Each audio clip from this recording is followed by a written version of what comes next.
Hello friends, எல்லாருக்கும் வணக்கம். Welcome to Asian Talks. இன்றைக்கி சிறுகடிக்க ஆசையில் மீனியோட நகையை பற்றி பாட்டு கேட்குறாங்க. அப்புறம் ரோகிணியோட அப்பா பற்றியும் கேட்குறாங்க. அது மட்டும் இல்லாமல் விஜய் அவங்க வாயை கொடுத்தே மாட்டிக்கிற மாதிரி சில விஷயங்கள்லாம் நடக்குது. சரி வாங்க, இன்னைக்கு என்ன நடந்துச்சுன்னு பார்த்துடலாம். ரவி அவர் கையால் செஞ்ச கேக்கை பாட்டிக்கு எடுத்துகிட்டு வராரு. அப்போ பாட்டி வந்து என்னடா நான் சின்ன பிள்ளையாடா கேக்கெலாம் வாங்கிட்டு வந்திருக்கேன் அப்படின்னு சொல்லி கேட்குறாங்க. பாட்டி பர்த்டேனா கேக் வெட்டணும் அப்படின்ற மாதிரி சொல்கிறாங்க.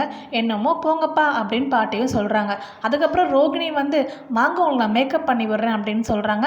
அதெல்லாம் எனக்கு வேண்டாமா அப்படின்னு பாட்டி சொல்கிறாங்க. அட வாங்க பாட்டி அப்படின்னு சொல்லி கூட்டிகிட்டு போகிறாங்க. அதுக்கப்புறம் பாட்டி ரோகிணியோட அப்பா பற்றி, அவங்க அம்மா பற்றி, அவங்க பாட்டி தத்தை பற்றிலாம் கேட்கவும் ஏண்டா கூட்டிகிட்டு வந்தோம் அப்படின்னு நினைக்கிற மாதிரி ரோகிணி ஃபீல் பண்ணுறாங்க.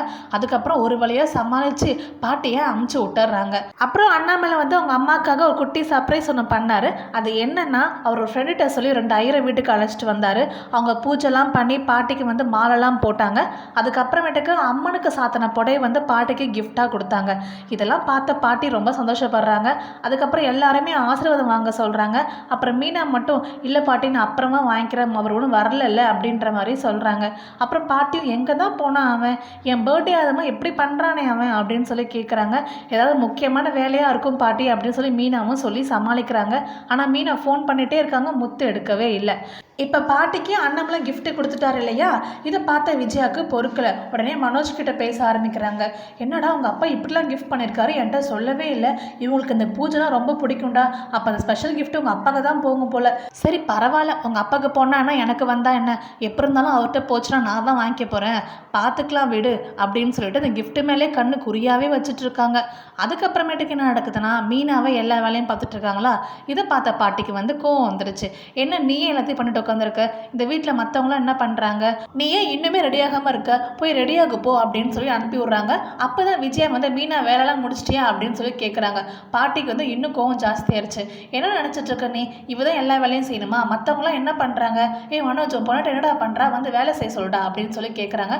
இல்லை பாட்டி அவளுக்கு சமைக்கலாம் தெரியாது அப்படின்னு மனோஜ் சொல்லவும் பாட்டி வந்து ஏன்டா இதெல்லாம் கற்றுக்க முடியாதா, அதெல்லாம் ஈஸியாக கற்றுக்கலாம், விஜயா நீ சொல்லிக் கொடு, நீ போய் சமையலை போய் பாரு அப்படின்னு சொல்லி அமுச்சு விட்டுறாங்க. அதுக்கப்புறம் மீனோட நகையை பற்றி பாட்டி கேட்குறாங்க. விஜய் திருன்னு முழிக்கிறாங்க. என்ன நீனும் தரலையா அவட நகை அப்படின்னு சொல்லி கேட்குறாங்க. ஐயோ எல்லாத்த நம்மளோடய கொடுத்துட்டு அப்படின்னு சொல்கிறாங்க. அப்போதான் நீ நகை போடாமல் இருக்க, போய் போடு மீனா அப்படின்னு சொல்கிறாங்க. மீனாவும் சரின்னு சொல்லிட்டு போகிறாங்க.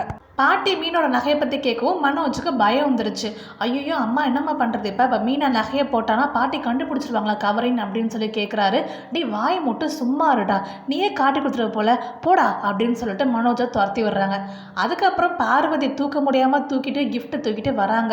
ஹாலில் போய் வச்சோன்னா எல்லாருக்கும் பயங்கர ஷாக் ஆகுது. உடனே பெருமையாக சொல்கிறாங்க, அத்தை இது உங்களுக்காக நான் வாங்கின கிஃப்ட் அத்தை அப்படின்னு சொல்லி சொல்கிறாங்க. டிவியா, எதுக்கு டிவி போய் வாங்கியிருக்க, நான் வச்சுட்டு என்ன பண்ண போகிறேன் அப்படின்னு சொல்கிறாங்க. இல்லாத நீங்கள் ஊரில் இருக்கிறது பழைய டிவி, அதுவும் கோடெல்லாம் வர வருது, நீங்கள் எப்போது சீரியல்லாம் பார்ப்பீங்க, அதனால தான் இதை நான் வாங்கியிருக்கேன் அப்படின்னு சொல்கிறாங்க. உடனே பாட்டிக்கே ஷாக் ஆகுது. அண்ணாமலை போட்டு கிள்ளி பார்க்குறாரு. இல்லைடா அது கனவா நிஜமானே தெரிலடா அப்படின்னு சொல்லி பேசுகிறாங்க. அப்புறம் ரோகிணி வந்து மனோஜ் கிட்ட என்ன உங்கள் அம்மா ஸ்பெஷல் கிஃப்ட் வாங்கிடுவாங்க போலயே, இவ்வளோ பெரிய கிஃப்ட் கொடுத்துருக்காங்க அப்படின்னு சொல்கிறாங்க. அப்போ மனோஜ் வந்து ஏன்ட்டே சொல்லலை ரோகிணி அப்படின்னு சொல்லிட்டு அவங்க அம்மாட்ட பேச ஆரம்பிக்கிறாரு. என்னம்மா இந்த டிவி என் கடையில் வாங்காமல் நீ வேற எங்கேயும் வாங்கி வச்சிருக்க அப்படின்னு சொல்லி பேசுகிறாரு. டே இது பழைய டிவிடா அப்படின்னு சொல்லி உளறிடுறாங்க. ஆனால் இதை அப்படியே சமாளித்து மேக் ஓவர் பண்ணுவாங்களா, இல்லை உண்மை தெரிஞ்சிருமான்றதை வெயிட் பண்ணி தான் பார்க்கணும். நம்ம முத்து வந்து பாட்டிக்கு தான் இந்த ஸ்பெஷல் கிஃப்ட் கொடுக்கறதுக்காக ரொம்ப அலைஞ்சிட்ருக்காருன்னு நினைக்கிறேன். அது என்ன விஷயம் தான் தெரியல. நம்ம வெயிட் பண்ணி பார்ப்போம். உங்களுக்கு வீடியோ பிடிச்சிருந்துச்சுன்னா வீடியோக்கு லைக் பண்ணி நம்ம சேனல் சப்ஸ்கிரைப் பண்ணி சப்போர்ட் பண்ணுங்கள். தேங்க்யூ அண்ட் தேங்க்ஸ் ஃபார் வாட்சிங்.